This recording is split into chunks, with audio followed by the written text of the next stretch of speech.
A live look right now at the U.S. Capitol, where we're expecting the House to vote this week on a massive bill for President Donald Trump's agenda. Now, it calls for more spending on defense and immigration enforcement. But as 11 Alive's Joe Ripley reports, health care could see some cuts, and it could hit Georgia families pretty hard.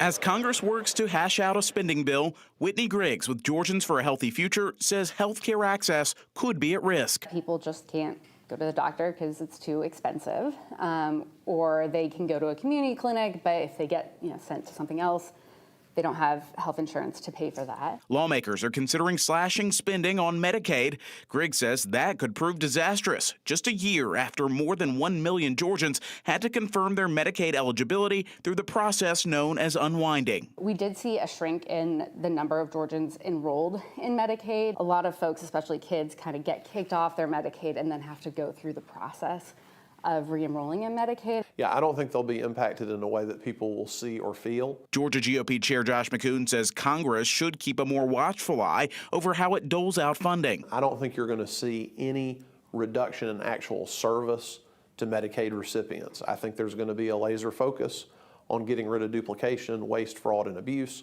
while keeping that service intact. But Griggs says cuts to Medicaid could result in mounting confusion, losses in coverage, and even hospital closures due to financial strain.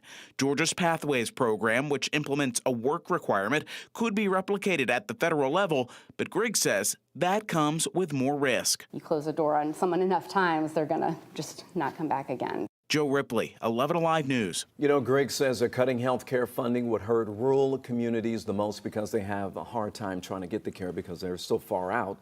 So the House is expected to vote on that bill before Memorial Day.